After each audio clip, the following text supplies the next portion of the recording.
ونستغفره ونعوذ بالله من شرور أنفسنا ومن سيئات أعمالنا من يهده الله فلا مضل له ومن يضلله فلا هادي له وأشهد أن لا إله إلا الله وحده لا شريك له وأشهد أن محمدا عبده ورسوله اللهم صل وسلم على نبينا محمد وعلى آله وصحبه أجمعين اللهم اجعلنا منهم ومن الذين آمنوا وتواصوا بالحق وتواصوا بالصبر اللهم إنا نسألك العلم النافع وعملا متقبلا ورزقا حلالا طيبا اللهم علمنا ما ينفعنا وانفعنا بما علمتنا وزدنا علما ولا حول ولا قوة إلا بالله أما بعد Alhamdulillah tuan-tuan yang saya hormati sekalian, alhamdulillah syukur kita kepada Allah Subhanahu Wa Taala dapat kita sama-sama dalam satu majlis ilmu ke majlis tazkirah. Apa beza majlis ilmu dengan majlis tazkirah? Tazkirah tu fadzakir, zakir, zikra tu peringatan aja. Kita dah tahu benda tu, dah tahu, jadi dia peringatan aja. Itu majlis tazkirah. Majlis ilmu ni sesuatu yang kita tak tahu. Kita tahu, oh ni dia, rupanya tambah ilmu kita. Rabbi zidni ilma. Allah Subhanahu Wa Taala waqul, katakanlah wahai Muhammad. Rasulullah sallallahu alaihi wasallam disuruh berdoa apa? Rabbi zidni ilma, tambahkanlah aku ilmu. Jadi penambahan benda-benda lain tak disuruh, tapi ilmu disuruh. Tak ada tambah harta, tambahan ni, tapi Allah Subhanahu Wa Taala perintah kepada Rasulullah sallallahu alaihi wasallam tambah supaya memohon penambahan ilmu. Jadi kalau kita datang tambah ilmu, kita tahu sesuatu yang baru, sesuatu yang kita belum tahu, maka itu nama majlis ilmu. Tazkirah kita dah tahu, biasa bertakwalah, buat baiklah, jangan buat ini, jangan buat itu, biasalah ni. Itu juga ustaz cakap ni. Pelajar cakap apa? Itu juga. Suruh buat ini, buat itu tazkirah. Kita ni majlis ilmu. Pasal apa ilmu? Pasal saya nak baca beberapa ayat Quran, dan ayat Quran itulah sumber ilmu kita. Minggu lepas kita telah bincangkan, 2 minggu yang lepas, dan waktu saya ganti, i'lamu, tentang ketahuilah, hendaklah engkau mempunyai ilmu tentang tentang apa? Ingat tak? Ni tak boleh cari ilmu macam ni, lupa-lupa ni. Tentang apa? Yang muda-muda ni tentang apa? I'lamu annamal hayatud dunya. Tentang apa? Ingat lagi? Tentang kehidupan dunia kan? Tentang kehidupan dunia. Allah SWT. Jadi ada perkataan i'lamu, ain lam mim. Kita dah bincang tentang ilmu dalam pengertiannya dan pengertian bahasa i'lamu. Hari ini pun sama juga. Hari ini dalam surah Muhammad ayat yang ke-19. A'udzubillahi minasyaitonir rajim. Fa'lam annahu la ilaha illallah wastaghfir lidhanbika walil mu'minina wal mu'minat wallahu ya'lamu mutaqallabakum wa mathwaakum. Fa'lam, sama juga, fa alif ain lam mim, fa'lam, daripada ilmu, ketahuilah. Rasulullah sallallahu alaihi wasallam dah tahu ni, tapi maksud di sini hendaklah, tetapkanlah. Maka kalau kita tengok terjemah dia, tetapkanlah atas pengetahuan kamu itu, tetaplah. Apa pengetahuan ni? Ilmu tentang apa? La ilaha illallah. Senang je ilmu dia. Apa ilmu dia? La ilaha illallah. Kerana kalau seorang tu tak ada ilmu tentang makna la ilaha illallah, maka dia tak faham tentang konsep la ilaha illallah, apa yang dibawa oleh para rasul. Ingat tuan-tuan, la ilaha illallah ni ayat Quran, dan ayat Quran kita tak mesti tahu tafsiran dia. Ayat Quran tak boleh tafsir biasa-biasa kita. Contoh kita cakap, contoh aja, tengok tafsiran kita betul, kita orang Melayu punya tafsiran. Al-fitnatu asyaddu minal qatl, atau al-fitnatu akbaru minal qatl. Dia kata fitnah itu lebih buruk dari pembunuhan. Lagi satu ayat, fitnah itu lebih besar daripada pembunuhan. Fitnah ni apa tuan-tuan? Kita cakap tentang orang apa yang tak betul tentang dia, betul tak? Apakah ayat itu yang masukkan fitnah ini? Jauh sama sekali. Bukan ini. Kita pakai ayat ni, kau jangan fitnah aku. Fitnah itu lebih buruk dari membunuh. Dari mana awak dapat tafsiran dia? Awak telah mentafsir Al-Quran tu ikut apa? Ikut akal awak ke apa? Ikut sedap bahasa. Fitnah ni 12 pengertian nama fitnah tu. Ada berapa? 12. Ini bukan fitnah yang memfitnah orang. Innama amwalukum wa auladukum fitnah. Harta dan anak kamu fitnah. Adakah harta memfitnah kita? Wanita itu fitnah. Ada tak wanita fitnah kita? Bukan. Maksudnya apa? Ujian. Fitnah tu mungkin balak. Jadi di sini al-fitnah asyaddu minal qatl itu maksudnya apa? Fitnah itu fitnah di sini asyirku, kesyirikan. Di antara ulama yang tafsirkan kesyirikan itu lebih buruk dari pembunuhan. Betul lah. Dosa paling besar apa? Dosa-dosa besar ada fitnah atas daripada bunuh. Bunuh kena qisas. Takkan fitnah di atas. Jadi jangan ingat kita faham bahasa tafsir bahasa Al-Quran ni, ayat Al-Quran ikut pengertian kita. Ikut pengertian kita. Hanya kita kata la ikraha fid din. La ikraha fid din. Kita tak baca tafsir dia. Kita baca terjemah aja. La ikraha fid din, tak ada paksaan dalam agama. Kita orang kejut kawan kita, bangun solat. Tak ada paksaan dalam agama lah. Aku nak solat aku tahulah. Mana ada paksaan kau nak paksa aku, apa hal pula? Mana ada? Apa berdalil kau? La ikraha fid din. Tak ada paksaan dalam agama. Subhanallah. Betul tak tafsiran tu? Apa tafsiran betul dia? Tak ada paksaan dalam memeluk agama. Bukan dah masuk agama lepas tu cakap tak ada paksaan. Tak ada paksaan dalam memeluk agama.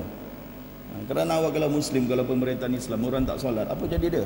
Dia panggil, bawa ke balai polis. Dia tanya dengan kadi dia bawa ke mahkamah. Kadi cakap, betul tak bersolat? Aku bagi 3 hari. Bertaubat. Tak solat juga, apa jadi pada dia? Dia hukum mati, dia hukum bunuh. Kalau mazhab Syafi'i dia hukum bunuh kerana dia tak solat. Kalau mazhab Ahmad dia hukum bunuh kerana kafir. Dia hukum bunuh terus. Kalau mazhab Hanafi, jenazah dia tak dimandi, tak dikafankan, dibuang saja. Buka kitab fikir. Orang apa hukuman orang yang tak solat, orang yang tak bayar zakat, semua hukum bunuh. Nak ikat tak ada paksaan dalam agama. Bukan tak boleh paksa lagi, kena bunuh terus. Kena bunuh terus kalau tak solat. Kalau cerita-cerita seram pula orang. Itu hakikatnya macam gitulah. Dia apa? Aku diperintah untuk memerangi manusia, untuk memerangi manusia. Sampai mereka melaksanakan bersyahadah dan sampai mereka menunaikan solat dan membayar zakat. Abu Bakar perang orang tak bayar zakat kan? Perang tu apa? Bunuh lah. Orang tak bayar zakat, Abu Bakar perang sampai bunuh masyarakat ketika itu, orang-orang Arab semua yang tak bayar. Sampai Umar pun cakap, takkan kita nak perang orang? Orang tu syahadah la ilaha illallah. Dia kata wallahi demi Allah, kalau diorang tak bayar seekor kambing pun kepada Rasulullah, aku akan perang mereka, aku akan bunuh mereka. Itu Abu Bakar punya fahaman.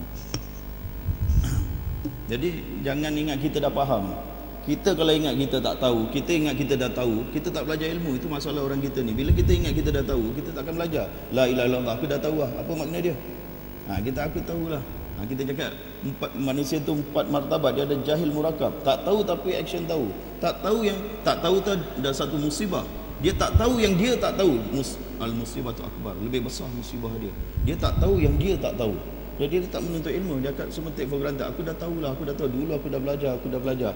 Bila test kelang kabut. Macam ni kita nak tahu kita dah tahu tak tahu? Ada exam kan? Ada peperiksaan. Diuji. Apa pahaman awak? Apa pahaman awak tentang ayat ni? Baru salah rupanya pahaman aku. Belum tanya tentang Al-Fatihah. Belum tanya tu. Jadi ilmu ni kita mesti tuntut, kita mesti dahagakan. Makin kita tuntut, makin kita rasa aku ni bodoh sangatlah. Makin kita belajar, makin kita buka, bodoh betul aku makin. Itu sebenarnya penuntut ilmu. Makin dia belajar, dia rasa makin dia tak tahu. Makin dia dahagakan, makin dia nak banyak baca. Bukan makin dia belajar, dia rasa tinggi. Ilmu aku tinggi, sekarang dulu aku diploma, sekarang aku degree. Bukan gitu. Ilmu makin kita tahu, makin kita rasa bodoh. Makin kita rasa kecil, makin kita rasa banyak sebenarnya aku tak tahu. Sebab itu bila awak, kawan saya dia ambil 4 tahun di negeri Arab tu, degree. Lagi 4 tahun dia ambil master. First year je dia ambil master, dia cakap 4 tahun yang dia belajar itu tak ada apa-apa sebenarnya. 4 tahun degree dalam syariah tu, dia cakap macam dia tak belajar apa-apa pun. Ini baru nama ilmu bila masuk master. Belum cakap PhD. Yang 4 tahun dia belajar tu dia cakap tak ada apa-apa. Itu ilmu. Kalau kita dapat betul-betul ilmu, kita akan merasa bodoh betul aku selama ni, tak tahu banyak perkara. Ilmu bertambah lagi merasa diri jahil lah, bukan bodoh lah, jahil, diri tak tahu. Jangan makin belajar ilmu rasa macam bangga besar ke. Jangan itu tak salah. Jadi Allah Subhanahu Wa Taala suruh Nabi sallallahu alaihi wasallam, ini perintah fa'lam ni untuk anta tu apa seorang, awak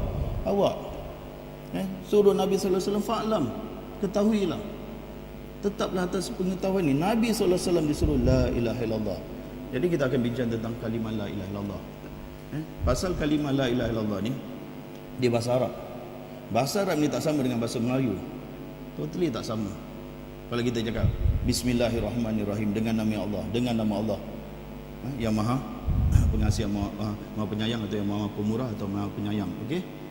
Ada orang cakap datang pada kita, contoh bukan nama Allah. Ini kita nak buat contoh lain. Dengan nama raja yang berkuasa, yang memerintah. Dia stop situ. Yalah, apa hal? Dengan nama raja yang berkuasa dan yang memerintah. Yalah, apa hal? Tergantung tak ayat tu? Jadi dia ada mahzuf di situ. Dia ada mahzuf dalam bahasa Arab. Kalau kita belajar tafsir bismillah je, di situ ada yang Allah, di situ ada yang dihilangkan. Apa yang dihilangkan? Abtadi'u, aku mula dengan nama, contoh, aku mula dengan nama Allah yang Maha Pengasih lagi Penyayang. Ada makna tak? Tak tergantung kan? Aku mulai dengan nama Allah. Baru ada. Aku membaca ini dengan nama raja yang ini. Okey. Baru ada makna. Tak boleh terus cakap dengan nama. Ialah pasal. Jadi ada yang mahzuf di situ. Kita kena belajar tafsir bismillah lagi. Bismillah pun kena belajar, bukan dengar kita terjemah aja kita dapat tahu. Sekarang la ilaha illallah. La ilaha illallah ni, kenapa pentingnya la ilaha illallah? Seorang ulama, Ibnu Uyainah, ditanya apa pentingnya tauhid. Dia kan tak baca ke ayat fa'lam annahu la ilaha illallah wastaghfir li dzambika walil mu'minin wal mu'minat. Saya belum terjemahkan. Saya terjemahkan dulu. Oleh itu, maka tetaplah pengetahuanmu, wahai Muhammad, bahawa sesungguhnya la ilaha illallah. Saya tak mau terjemahkan dulu. La ilaha illallah, dan minta ampun kepada Allah bagi salah silap yang kau lakukan dan bagi dosa-dosa orang yang beriman, lelaki dan perempuan. Dan ingatlah, Allah mengetahui akan keadaan gerak-geri kamu di dunia dan keadaan penetapan kamu di akhirat. Mana tempat kamu di akhirat nanti Allah Subhanahu Wa Taala tahu. Jadi kata Ibnu Uyainah, kau tak baca ayat ni. Ayat ni suruh apa dulu? Suruh la ilaha illallah dulu, akidah dulu, tauhid dulu. Selepas itu barulah minta ampun, baru beramal. Jadi akidah didahulukan, tauhid didahulukan, barulah beramal. Lepas tu baru wastaghfir, minta ampunlah bagi dosa kau, kesalahan kau ataupun kesalahan orang-orang yang beriman, lelaki dan perempuan. Itu nak menunjukkan kita. Dan Imam Bukhari dalam kitab, kita pernah baca tak hadis Sahih Al-Bukhari? Pergi tengok bab al-iman qabla al-amal, iman sebelum amal. Dia masukkan ayat ni. Jadi mesti nak akidah mesti dia dahulu, barulah amal tu diterima. Kalau akidah rosak, amal tak diterima. Akidah rosak, amal tak diterima. Kita pernah dengar kaum Khawarij, pernah dengar? Pernah? Kata Rasulullah sallallahu alaihi wasallam, Quran dia, mereka baca Quran lebih dari kamu. Lebih dari kamu. Ibadah mereka lebih dari kamu, puasa mereka lebih dari kamu. Bila mereka bunuh orang-orang Khawarij ni, orang-orang dia semua kurus-kurus, dahi hitam semua. Dahi hitam, kurus-kurus semua. Pasal apa? Banyak berpuasa, dahi hitam, banyak sujud, baca Quran banyak. Tapi mereka keluar daripada Islam macam apa ni? Panah keluar daripada musuh. Akidah, bukan masalah ibadah. Masalah ibadah mereka champion. Tapi Rasulullah sallallahu alaihi wasallam katakan apa? Mereka keluar daripada Islam. Pasal apa? Akidah mereka salah fahaman, salah akidah, salah ini, hancur. Ibadahlah berapa banyak pun, kalau mengandungi syirik, kita melakukan syirik. Kalau seorang tu mengandung, dia bersyirik kepada Allah Subhanahu Wa Taala. Dia pergi haji, dia pergi apa? Dia dapat pahala? Kalau dia ada lakukan syirik, present lah, bukan past punya, masih lagi menanggung dosa syirik, dia pergi haji, dapat pahala. Innahu man yusyrik billahi, bukan ayat tu, wala in asyrakta, wala in, dan jika engkau, dalam ayat ni, wala in asyrakta, dan jika kamu melakukan syirik, la yahbatanna amaluka, maka gugurlah, hapuslah segala amalan kamu. Habis, tak ada amalan. Tak ada pahala terus orang yang menanggung dosa syirik. Dia beramal lah siang malam, pagi petang, sampai di akhirat diterima. Macam orang kafir, orang musyrik keluar, mereka derma, diterima derma mereka. 1 juta mereka derma, 50 juta mereka derma kepada universiti, diterima derma mereka? Tak diterima. Apa pasal? Mereka musyrik, mereka melakukan syirik. Sama juga orang Islam yang ada dosa syirik, dia tak tahu, dia pergilah datuk nenek dari dulu punya lah, datuk nenek anak cucu tumpang jalan, datuk nenek anak cucu tumpang gencing, datuk nenek dalam gelap-gelap gitu, datuk nenek anak cucu tumpang lalu ke apa gitu. Itu datuk nenek siapa tu? Siapa datuk nenek tu? Ada tabik. Kata Abang Fadil, tabik datuk. Dia tabik dulu, tabik datuk anak cucu tumpang jalan. Siapa datuk nenek tu? Kan bukankah jin, memanggil jin, menyeru jin, hukum dia apa? Musyrik, syirik. Kalau dia tak minta ampun kepada Allah Subhanahu Wa Taala, dulu dia buat dosa tu, dia pergi haji, itu dosa belum settle lagi, nak kena minta ampun, nak kena bertaubat kepada Allah Subhanahu Wa Taala. Itu pentingnya ilmu. Bila kita ada ilmu tu, baru kita itu. Jadi dia kata sebelum tu mesti ada akidah, tauhid. Tauhid didahulukan daripada amal, Jadi kalimatut tauhid, kita tinggal la ilaha illallah. Kalau ada blackboard, kita boleh tulis. Saya biasa kalau ajar bab ni, saya pakai whiteboard nak terangkan senang, la ilaha illallah. Biasa di surau kita akan ambil masa lah maghrib isyak untuk terangkan la ilaha illallah. Dan tadi saya cakap la ilaha illallah ni adalah tafsiran. Kita kena ikut tafsiran. Tafsiran siapa? Itu terpulang kepada tuan-tuan, nak ikut tafsiran siapa. Banyak ulama dari zaman Rasulullah SAW sampai zaman sekarang, banyak tak ulama yang mentafsirkan la ilaha illallah, berpuluh-puluh, beribu-ribu, beratus-ratus ulama yang tafsirkan. Semua tak sama tafsiran dia. La ilaha illallah ni tak sama, tak ada sama. Sebab itu akidah kita berbeza-beza. Akidah pahaman ini, pahaman tu, kerana masing-masing tafsir daripada la ilaha illallah. Jangan cakap la ilaha illallah tuan-tuan, daripada makna at-tauhid aja. Tauhid tu aja, Mu'tazilah dengan tafsiran dia lain, Jabariyah dengan tafsiran dia lain, kaum-kaum ini dengan tafsiran dia, semua berbeza. Makna tauhid aja. Jangan cakap yang kita cakap furuk-furuk ni, ranting-ranting ni. Dia punya asas makna tauhid aja berbeza. Firak-firak ni. Sebab itu Rasulullah SAW akan ada, umatku akan berpecah kepada 73 golongan. Kulluhum finnar, semua daripada mereka dalam neraka kecuali satu. Manhum ya Rasulullah? Siapa mereka? Siapa mereka? Ahlussunnah wal Jamaah. Al-Jamaah. Rasulullah sallallahu alaihi wasallam, ana al-Jamaah, ana wa ashabi. Itu. Apa yang aku dan sahabat-sahabatku di atasnya. Jadi tafsiran Ahlussunnah wal Jamaah itu pegangan Rasulullah sallallahu alaihi wasallam dan para sahabatnya. Itu Ahlussunnah wal Jamaah. Ma ana alaihi, kata dalam hadis tu, ma ana alaihi wa ashabi. Apa aku dan di atasnya dan sahabat-sahabatku. Kalau kita tolak hadis ni, kita cakap aku tak mau ikut para sahabat, seperti setengah golongan yang sesat. Dia tak mau ikut para sahabat, malah mengkufurkan sahabat, mencela para sahabat. Kita berlepas diri daripada mereka. Mereka bukan, kita namakan bukan Ahlussunnah wal Jamaah. Kalau sebab itu kita ambil berat tafsiran para sahabat. Kerana apa? Para sahabat melihat turunnya wahyu. Para sahabat bersama-sama dengan Rasulullah. Yang faham makna la ilaha illallah ni siapa? Ulama-ulama kita atau para sahabat? Para sahabat. Tak ada bandingan. Iman umat ini dengan para sahabat ni iman. Yang terendah pun tak ada bandingan. Para sahabat tu tinggi pasal mereka melihat wahyu. Dan kita nak tengok apakah fahaman para sahabat tentang la ilaha illallah. Apakah komentar, tafsiran para sahabat. Baru kita tahu ini tafsiran yang sebenarnya. Jadi la ilaha illallah dia ada dua di situ rukun. dua rukun, kita ambil la ilaha. La ilaha, tiada ilah, tiada ilah illallah, kecuali Allah. Satu, tiada ilah kecuali melainkan Allah. Kita akan melainkan Allah. Tiada ilah satu rukun, rukun nafi dinamakan. Satu rukun kita menafikan. Tetap kita menafikan tiada ilah illallah, melain, dan ini rukun isbat.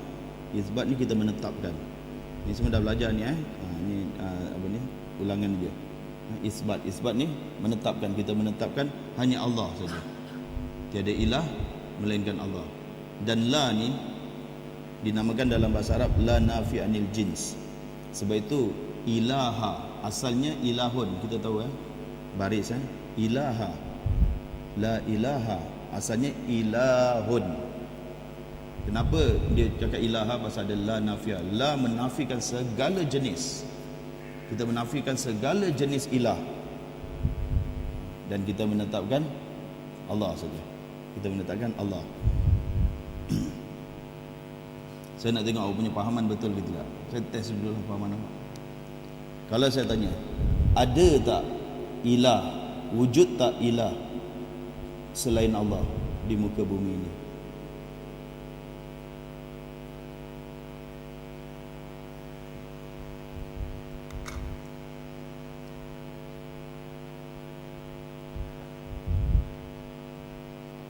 Ini miftahul jannah. Kita punya kalimah la ilaha illallah ini kita bawa sampai jannah. Fahaman kita mesti nak tepat. Sebab itu perlu dites fahaman ni tepat ke tidak.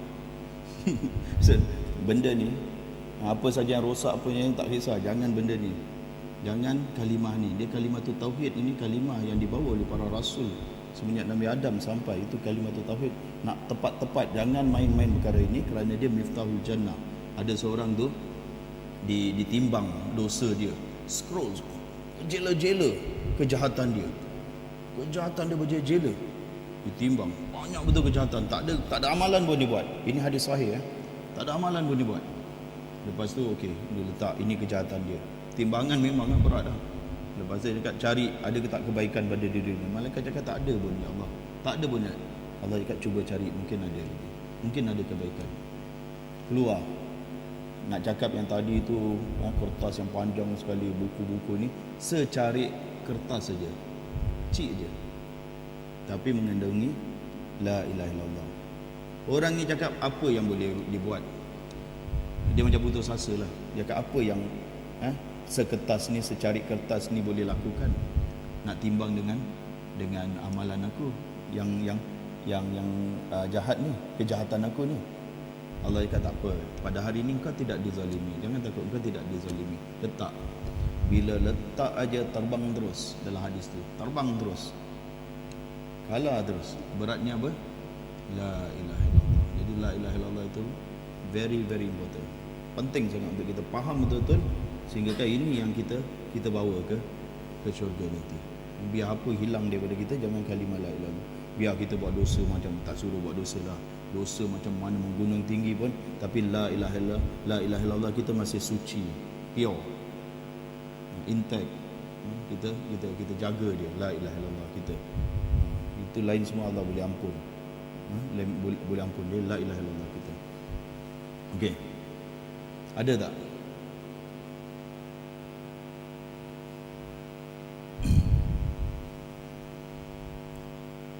Jawab. Ada ilah tak di muka bumi selain Allah? Wujud tak? Wujud tak ilah selain daripada Allah?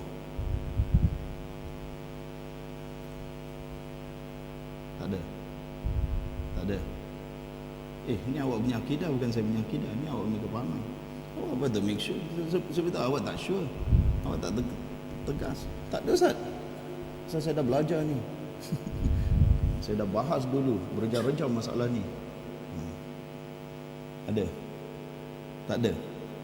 Betul tak ada? Siapa yang cakap ada lah Nampak majoriti cakap tak ada. Siapa cakap ada ilah? Nanti kita cek balik. Selepas kita baca, kita cek balik dengan jawapan kita ni. Nanti kita balik Saya tak mau bagi dia punya answer dulu. Kita belajar dulu. Lepas tu tengok answer kita betul ke tidak, baru kita appreciate sikit. answer kita betul ke tidak. Okey, la ilaha illallah. Okey, makna ilah. Sekarang kita nak pergi kepada makna ilah. Sering saya katakan dalam Quran ni kita biasanya terjemah ilah dengan Tuhan. Betul tak? Biasanya kita akan terjemah tiada Tuhan melainkan Allah satu, atau God atau apa je. Kita terjemah dengan Tuhan. Kemudian Rabb pun kita terjemah dengan Tuhan. Apa bezanya? Kita kata tak ada beza. Tak ada beza. Kenapa? Perkataan dia aja dah lain. Ilah dengan Rabb. Kenapa nak lain perkataan kalau makna sama? Ilah pun Tuhan, Rabb pun Tuhan. Kita cakap betul tak? Dia cakap gitu. Rabbana, Rabbana, wahai Tuhan kami. Ilahana, atau ilahi, wahai Tuhanku. Kita terjemah Tuhan juga. Rabb pun Tuhan. Itu saja dah tunjukkan kita tak boleh bezakan antara dua perkataan ni. Kita agree tak? Kalau kita tak boleh detect ada perbezaan daripada makna ni, satu, kita tak faham. Dua perkataan yang berbeza, kita cakap makna dia sama. Tapi ini pun sama, ini pun sama juga. Tak boleh. Itu satu. Okey, sekarang kita nak ambil makna Rabb ke makna ilah dulu? Kita ambil makna ilah. Kita tengok apa makna ilah. Pasal saya takut masa tak kita tak cukup masa. Faqad dzakartu lahu faqad dzukirat lahu iddatun ma'an. Dari segi bahasa dia katakan sini, ilah ni macam-macam makna, macam-macam. Awalan, yang pertama, al-ilah fi'alun bermakna ma'luhun. Ma'luh ni kalau kita belajar bahasa Arab ni, ma'luh ni ismul maf'ul. Ismul maf'ul ni dia di depan dia mesti dia letak di. Dia tak boleh terjemah dengan Tuhan yang berkuasa, tak boleh. Dia mesti di depan dia letak di. Nampak tak? Di diterjemahkan. Macam imamun dengan ni. Ilahun. Tadi ilah imamun. Sama tak dia punya wazan dia? Imamun. Apa makna iman? Makna imam. Kita pemimpin. Salah tu. Pemimpin bukan. Pemimpin qa'id. Banyak lagi perkataan. Ra'i. Apa? Kullukum ra'in. Pemimpin ra'in. Setiap kamu adalah pemimpin, kan hadis tu kan? Tak cakap imamun. Imam ni apa? Yang diikuti. Nampak tak? Diikuti. Tak boleh mengikuti, itu makmun. Kalau ini imam yang diikuti. Jadi depan dia, faham tak?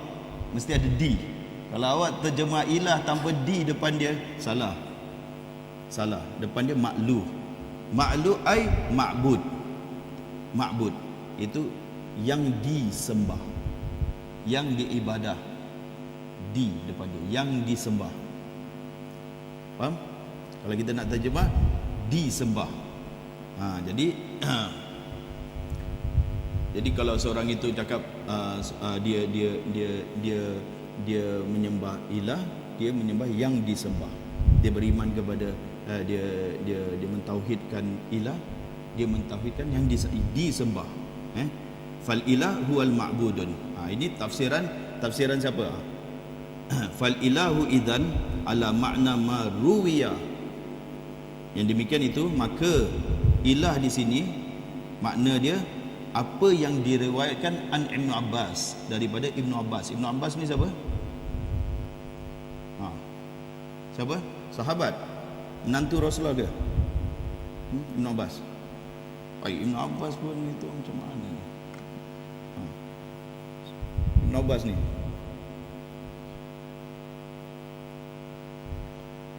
siapa? Ibnu Abbas mufassir hadil ummah. Mufassir umat ini adalah Ibnu Abbas, di mana Nabi tepuk dada dia dan Nabi doa dia, Allahumma alimhu ta'wil, ya Allah ajar dia tentang tafsir. Ibnu Abbas ni dia adalah sepupu Rasulullah sallallahu alaihi wasallam. Abbas tu siapa? Pakcik Rasulullah sallallahu alaihi wasallam. Al-Abbas. Ibnu ini Abdullah bin Abbas. Nama dia Abdullah.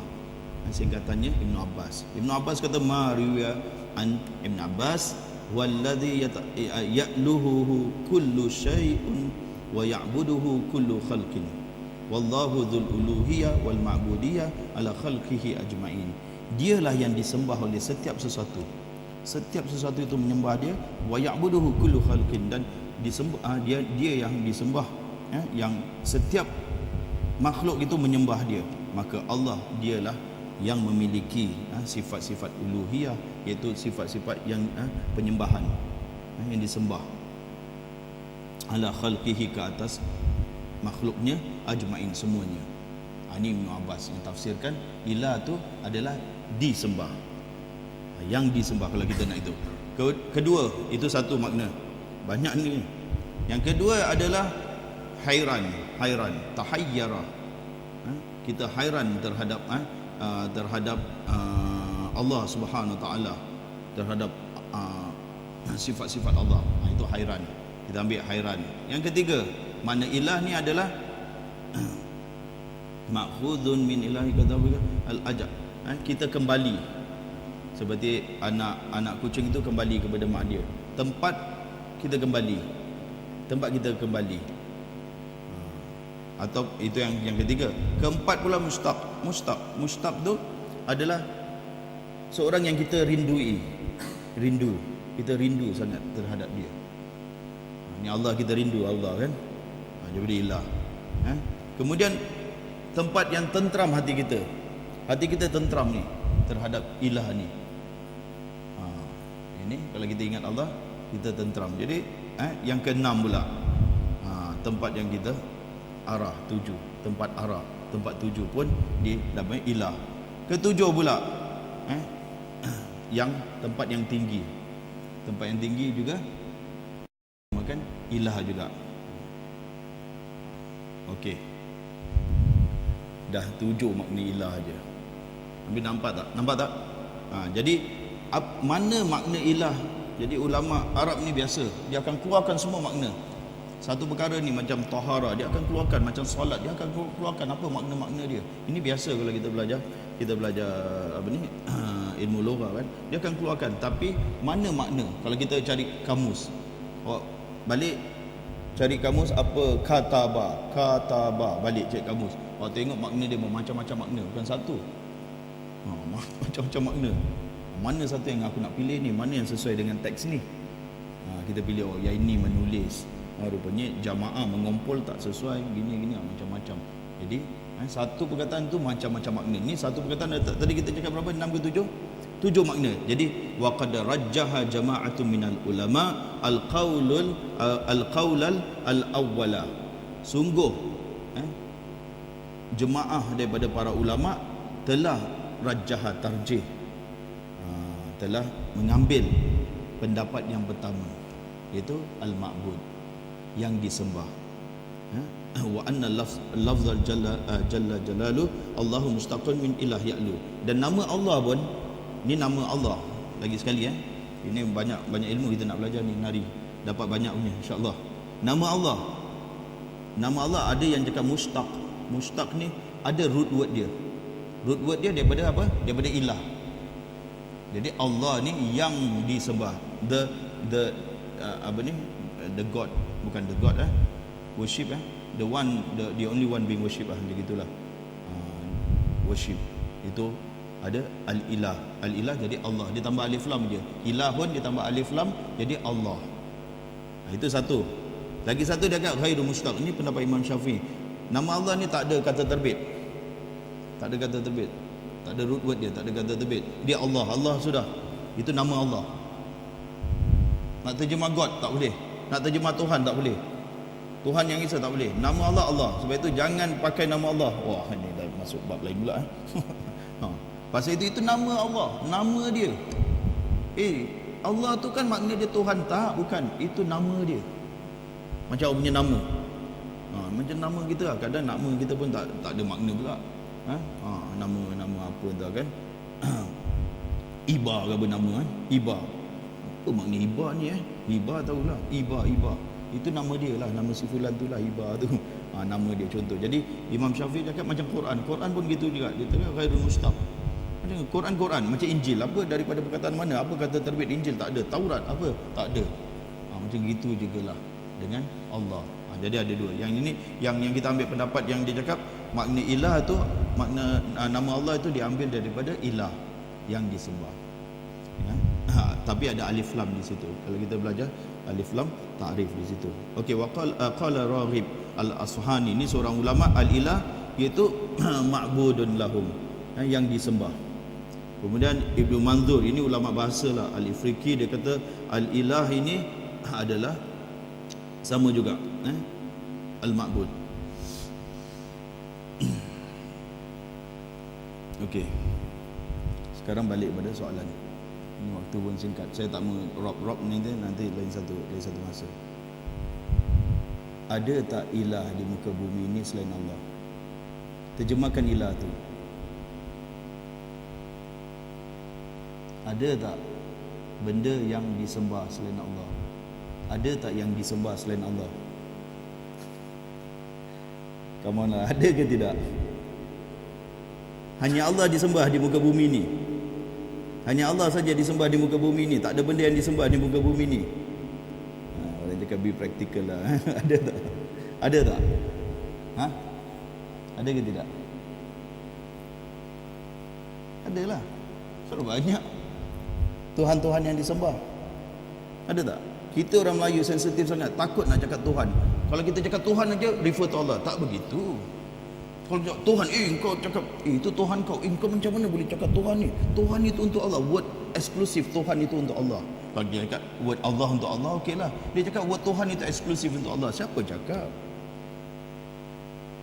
Allah cakap apa? Jangan ambil selain daripada Allah. Wala tattakhidhu min duni alihatan, Tuhan-Tuhan. Jangan ambil selain daripada, jangan kau sembah selain daripada aku Tuhan-Tuhan. Contohlah saya cakap dengan anak saya, engkau pergi sekolah, jangan campur dengan budak-budak jahat. Sekolah tu tak ada budak jahat, saya larang dia. Tak ada, memang tak ada budak jahat. Jangan campur dengan budak-budak jahat. Jangan campur dengan budak. Tak ada budak jahat. Jangan campur je, jangan campur je. Buat apa larangan jangan campur kalau budak jahat tak mau je. Jangan campur dengan perempuan, budak jahat lain lah. Ni sekolah lelaki, 100% boys punya sekolah. Jangan campur dengan budak perempuan tempat sekolah tu. Dekat Pak, sekolah tak ada budak perempuan. Jangan campur dengan budak perempuan. Ni apa punya larangan ni? Tak ada budak perempuan. Tadi awak juga cakap tak ada. Tak ada yang disembah. Allah kata jangan ambil Tuhan-Tuhan yang disembah di muka bumi ni. Tak ada Allah, tak ada. Hanya engkau saja yang disembah.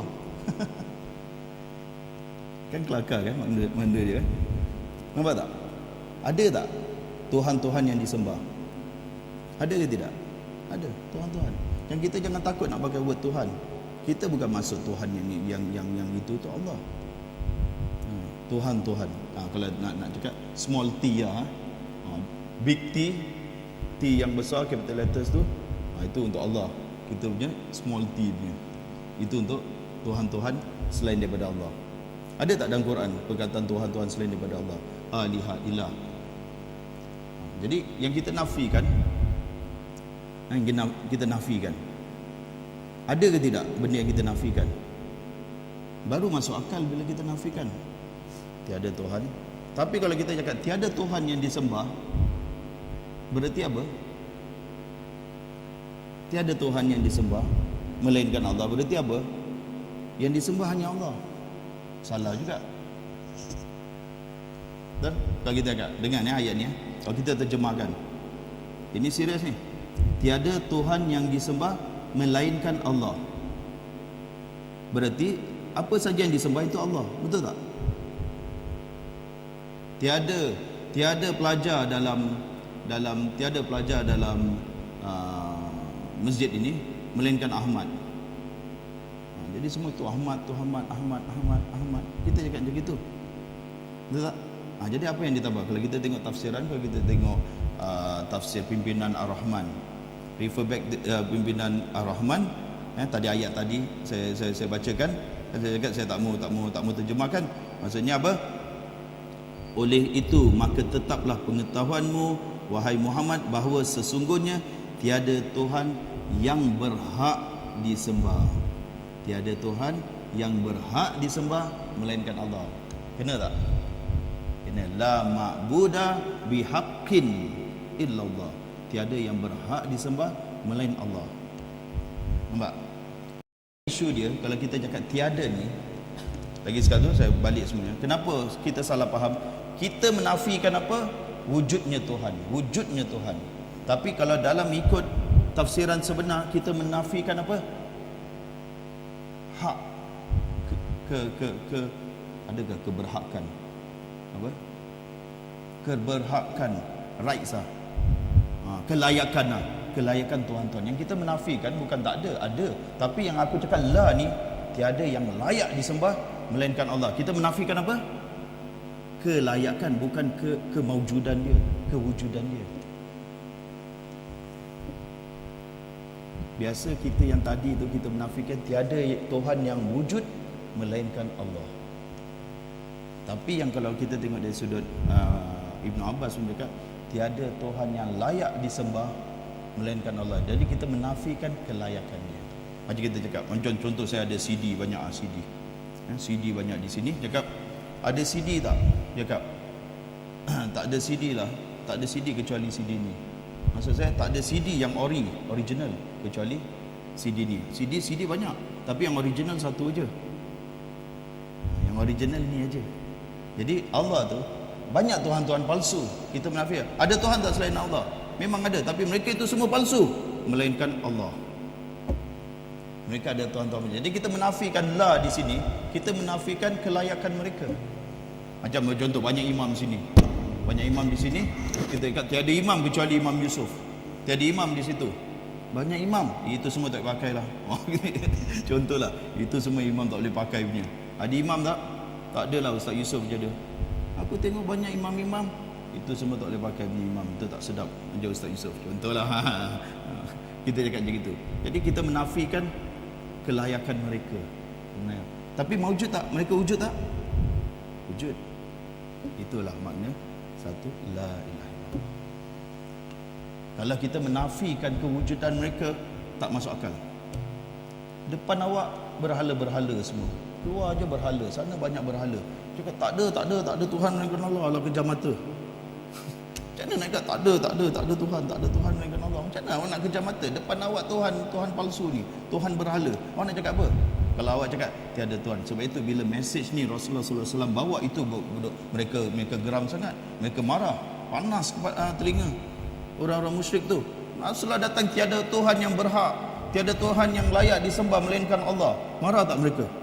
Engkau datang ini cakap engkau memperbodoh-bodohkan Tuhan kita ni. Engkau menghina Tuhan kita. Engkau cakap Tuhan kita tak layak disembah. Engkau cakap Tuhan kita tak berhak disembah.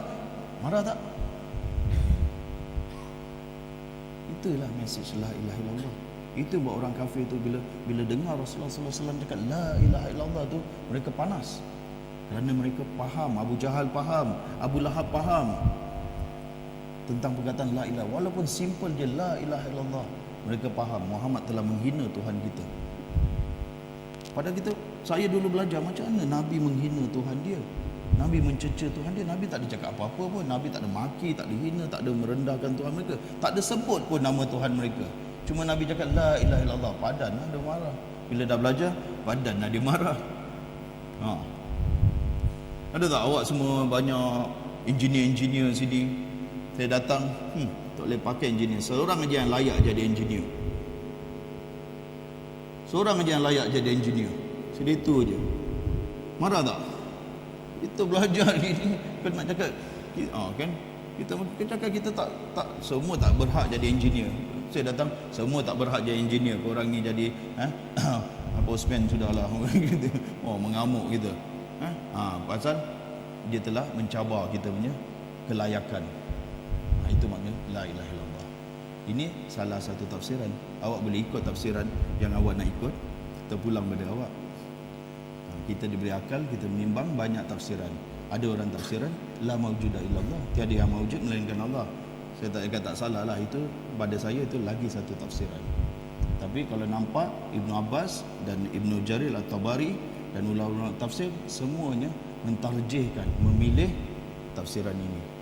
Pasal apa? Allah kata la ilaha illa ana fa'buduni. Tiada Tuhan yang berhak disembah melainkan aku, fa'buduni. Selepas itu ayat tu apa? Sembahlah aku. Isu yang Rasulullah bawa pada waktu itu bukan isu Allah maujud, Allah ada atau Allah tak ada. Itu bukan isu dia. That's not the issue. Pasal apa? Pasal orang kafir semua percaya ada Tuhan. Wala in sa'altahum man khalaqas samawati wal ard la yaquluna Allah. Apabila kamu bertanya kepada mereka siapa yang mencipta langit dan bumi, mereka menjawab apa? Allah. Diorang percaya tak ada Allah. Itu bukan isu Allah ada ke tak ada. Semua Nabi bawa kalimah la ilaha illallah. Bukan Nabi semua bawa berimanlah Allah itu ada, berimanlah Allah itu wujud, berimanlah Allah itu wujud. Tak ada. Bukan itu. Kau bacalah semua ayat dalam Quran, para Nabi semua cakap sembahlah Allah. Kalau seorang itu belum percaya Allah wujud, Allah ada, kenapa awak suruh dia sembah Allah? Fa'budhu. Sembahlah dia. Walaqad ba'athna. Kalau dalam ayat Quran, walaqad ba'athna fi kulli ummatin ani'budullah. Sungguhnya kami utuskan pada setiap umat rasulan, seorang rasul, ani'budullah, sembahlah Allah. Jadi rasul datang straight to the point. Tak ada nak cakap beriman pada Allah, percayalah Allah, dia cakap sembah Allah. Korang ni musyrik semua. Korang kenapa sembah berhala? Kenapa awak semua sembah berhala? Sembah hanya Allah, sembah Allah saja. Jadi isu dia adalah isu ibadah, isu penyembahan, bukan isu ada atau tak ada. Sebab itu orang-orang kita kalau tanya, orang-orang Arab Quraisy percaya ada Tuhan tak? Tak, dia tak percaya. Itu kita tak faham. Sosio yang pada ketika itu, keadaan ketika itu, mereka faham. Orang-orang ini semua, orang-orang musyrik, orang-orang Kristian, diorang semua percaya tak adanya Tuhan? Percaya tak?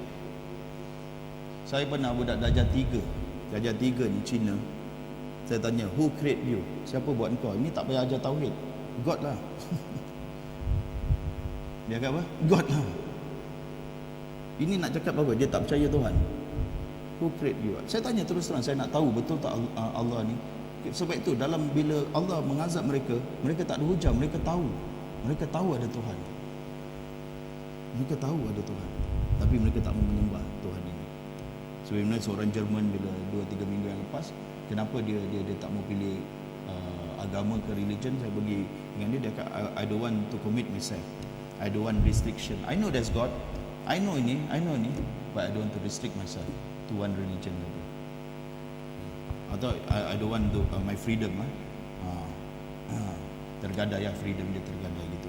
Mereka semua faham, mereka semua mengaku ada Tuhan. Sama juga orang-orang musyrik. Bila Rasulullah sallallahu alaihi wasallam diutuskan kepada mereka, apa silap orang musyrik? Allah cakap wa ma yu'minu aktsaruhum billahi illa wa hum musyrikun. Mereka itu tidak beriman. Cara mereka beriman kepada Allah adalah cara mereka beriman percaya Allah, at the same time mereka melakukan kesyirikan. Tidaklah kebanyakan manusia di muka bumi ini melainkan dengan cara mereka mensyirik. Ibnu Abbas tafsirkan, mereka percaya Tuhan, mereka percaya Tuhan itu ada. Mereka percaya Tuhan itu menciptakan mereka. Mereka percaya Tuhan itu memberikan mereka rezeki, tetapi mereka mensyirikkan Allah Subhanahu wa taala dengan selain daripada Allah. Orang Melayu nak cakap bagus orang lain. Orang Melayu pernah syirik tadi itu. Datuk Nina anak tuman jalan itu bukan syirik.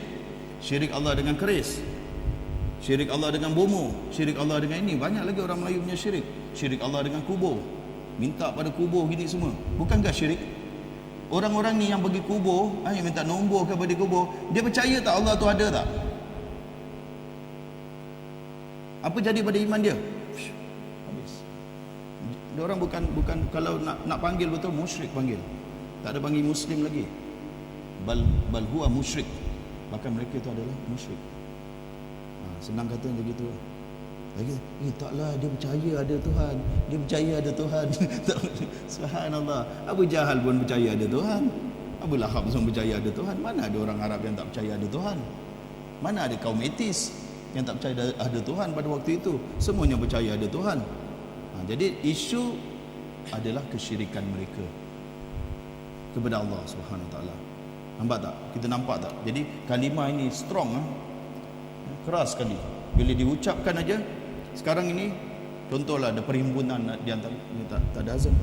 Apa yang saya nak cakap tu? Kadang kalimah la ilaha illallah bukan kita aja tak faham, kita tak fahamkan kepada orang-orang bukan Islam. Cakaplah ada interfaith di kalangan agama-agama bergabung. Contohlah, satu ni cakap, siapa Tuhan kau? Tuhan aku Jesus. Siapa Tuhan kau? Tuhan aku cakap Buddha. Siapa Tuhan kau? Tuhan aku Brahma ke apa? Tuhan aku ini. Okay, masuk pada turn orang Islam lah. Allah datangkan bukan cakap Tuhan aku Allah. Bukan, cakap la ilaha illallah. Awak terus cakap dengan dia macam itu. Tiada yang layak disembah, tiada yang layak jadi Tuhan, tiada Tuhan yang layak disembah melainkan Allah. Marah tak mereka? Ya, apa ni cakap ini tak sensitif ke terhadap agama ni? Gitulah message yang Rasulullah sallallahu alaihi wasallam bawa. Itu yang message. Jadi nak jadi macam Rasulullah sallallahu alaihi wasallam, message dia pun keras, straight to the point. Tak ada nak pusing-pusing, tak ada ini. Bukan kami tidak menyembah ini. Kami tak menyembah dia dan dia pun tak layak untuk disembah. Gitu cakap. Engkau sembah sebab aku sembah Allah. Engkau tak sembah Tuhan lain. Tak, dia tak layak untuk disembah. Marah tak kalau dia dengar je gitu? Dia marah. Memang gitulah message Islam nak cakap. Allah cakap la ilaha illallah. Di samping mereka menjadi sembah-sembah mereka, kita tengok mereka satu ayat yang saya bawa wattakhadhu min dunihi aliha. Aliha ni jamak, plural kepada ilah. Ilah tu satu, aliha tu 3 and above. Kalau bahasa Arab bukan 2, 3 ke atas itu aliha. Mereka mengambil selain daripada Allah Tuhan-Tuhan. Tuhan-Tuhan ni mereka mengambil selain daripada Allah. Orang-orang ni semua agama-agama lain mengambil selain daripada Allah Tuhan-Tuhan. Dia ada banyak Tuhan-Tuhan dia. Allah cakap la yakhluquna syai'an. Tuhan-Tuhan itu tidak menciptakan sesuatu pun. Wahum yukhlaqun, dan mereka dicipta. Awak pernah tengok, saya pernah tengok satu orang tu, satu kumpulan dia bawa Tuhan dia, angkat gini, dia bawa payung, takut Tuhan dia kena panas, lindungi Tuhan dia. Dia kata, siapa yang melindungi siapa ni? Dia takut kena panas kan. Dia nak tedurkan Tuhan dia dengan payung ini, bawa macam takut betul Tuhan dia panas. Jadi Allah cakap, ini Allah cakap mereka tu, Tuhan mereka tu dicipta. Wala yamlikuna li anfusihim darran wala naf'an. Tuhan tu pun tak memiliki apa-apa pun daripada boleh memberi mudarat atau boleh memberi manfaat. Wala yamlikuna mautan, dan Tuhan tu tak memiliki, tak boleh menghidup, tak boleh wala hayatan, dan tak boleh mematikan. Allah expose semuanya Tuhan-Tuhan yang batil ni, Tuhan-Tuhan yang palsu ni. Wala nusyura, dan Tuhan ni tak boleh bangkitkan dia di pada hari kiamat. Tak ada kelayakan untuk bangkitkan mereka. Kata ulama di sini, mereka ini mengambil, mereka itu menamakan sembah-sembah mereka itu aliha, Tuhan ma'a i'tiqadihim, beserta dengan iktikad mereka annaha laisat khaliqah, dengan iktikad bahawa Tuhan-Tuhan ini bukanlah pencipta mereka, dan Tuhan-Tuhan ini bukanlah pencipta alam ini, dan Tuhan-Tuhan ini bukanlah yang memiliki alam ini. Jadi mereka tetap mengambil Tuhan-Tuhan ini sebagai sembahan dengan iktikad mereka tahu yang mencipta, yang mentadbir, yang mengendalikan, yang menghidup, yang mematikan ada Tuhan. Siapa tu? Allah, bukan Tuhan ni. Ini masuk kita kepada perkataan Rob. Apa dia? Rob. Apa maksud Rob? Rob ni macam tarbiyah. Kita cakap tarbiyah. Kalau orang Arab juga man Rabbul Bait. Man Rabbul Bait. Siapa Rob rumah ini? Maksudnya apa? Tak terjemahkan lah. Kalau saya tanya masuk dalam itu, man Rabbul Bait. Siapa Rob rumah ini? Maksudnya saya tanya apa? Siapa? Tuan rumah inilah. Siapa pemilik rumah ini? Itu Rob. Rob ni sebentar saya nak lari sikit dia punya Rob.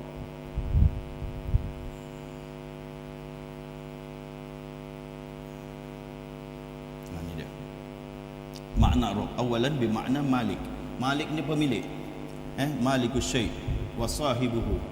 Itu pemilik sesuatu dan orang yang memilikinya. Itu satu makna Rob. Yang kedua bermakna sayyid al-muta'. Bermakna Rob itu bermakna apa? Sayyid, ketua. ketua yang ditaati. Yang ketiga pula orang yang mudabbir, orang yang mentadbirkan, orang yang muslih, orang yang memperbaikikan. Ini orang yang mentadbirkan alam ni. Ini Allah Subhanahu Wa Taala. Jadi kita panggil Rabb juga. Keempat pula Rabb ni, ini dia buat 3 je. Ketiga. Kalau Abul A'la Maududi dia buat banyak sikit, sampai 4-5. Inilah perkataan Rabb. Rabb ni satu keyakinan bahawa adanya sang pencipta, pentadbir, yang memiliki, yang menghidup, yang mematikan. Lain tak Rabb dengan ilah? Sekarang nampak tak beza dia? Rabb dengan ilah, boleh tasawurkan tak? Jangan main-main perkara ni. Nampak tak? Ilah tu apa? Tuhan. Tuhan apa? Yang disembah. Rabb, Tuhan yang apa? Kita cakap Tuhan yang memiliki, Tuhan yang berkuasa, Tuhan yang mentadbir, Tuhan yang menghidup, Tuhan yang mematikan. Nampak tak beza dia? Jadi orang cakap apa beza Rabb dengan ilah? Kita dah dapat beza dia. Jauh beza, langit dan bumi, beza dia. Jadi kalau seseorang itu nak mentauhidkan Allah Subhanahu Wa Taala dalam 2 sifat ni, dalam 2 sifat ini, kata ulama senang aja. Rabb ni, tauhidul Rabb dengan tauhidul ilah ni, dia terbagi kepada tauhidul Rabb itu macam teori. Tauhidul ilmi itu teori. Teori dalam teori kita, keyakinan kita. Tuhan yang macam gini, yang macam gini, yang macam gini. Kita tak boleh cakap ada yang mencipta selain daripada Allah. Rosak kita punya tauhidul Rabb kita. Ada yang memberi rezeki, ada yang menghidupkan mati selain daripada Allah Taala. Jadi itu tauhidul ilmi. Tauhid teori punya. Praktikal dia tauhidul amal. Ilah yang disembah. Kita menyembah, sembah tu apa? Praktikal kan? Kita solat, lepas ni nanti kita nazar, kita korban, kita nazar, kita doa, lagi apa lagi? Anwa'ul ibadah, jenis-jenis ibadah banyak kan? Jenis-jenis. Itu praktikal. Nampak tak? Ada teori, ada praktikal. Tauhid ni ada yang tauhid yang teori, ada tauhid yang praktikal. Dua-dua nak kena betul. Kalau awak pergi test, pergi test, driving test, teori betul, jawab semua betul. Praktikal salah, banyak langgar. Dapat tak? Tak dapat. Kalau teori, praktikal semua betul, mandu semua bagus, jawab salah, teori pula salah banyak. Pas tak? Tak pas. Jadi nak mentauhidkan Allah, dua-dua nak kena betul. Ilmi dengan amali. Tauhidul ilmi, tauhidul amali, dua-dua nak kena betul. Kalau tidak, tak pas. Tak boleh jadi mukmin. Tak boleh jadi mukmin billah. Tak boleh jadi orang beriman kepada Allah Subhanahu Wa Taala. Jadi itulah tuan-tuan tentang makna la ilaha illallah. Kalimat tauhid ini kalimah lah yang kita jaga betul-betul. Macam seorang yang pergi musafir tu, dia jaga satu benda. Betul-betul dia jaga, itu dia punya pasport, dia jaga betul-betul. Duit dia hilang, apa dia hilang, orang pasport dia sangat berharga. Inilah pasport la ilaha illallah untuk ke syurga, ilal jannah, ke syurga. Jaga baik-baik, faham dia baik-baik. Dan kita belum masuk tuntutan-tuntutan kalimah la ilaha illallah. Apa tuntutan dia, apa ini dia, baru dia punya ilmu saja, makna dia aja. Jadi kena jaga, kena belajar betul-betul kalimah tauhid. Wallahu a'lam bissawab. Saya rasa mudah-mudahan Allah Subhanahu Wa Taala menambahkan ilmu bagi kita, memberi kita hidayah. Kita tutup majlis kita dengan tasbih kafarah. Subhanakallahumma wa bihamdika asyhadu an la ilaha illa anta astaghfiruka wa atubu ilaik. Aqulu qali hadza astaghfirullahal azim li wa lakum. Wassalamualaikum warahmatullahi wabarakatuh.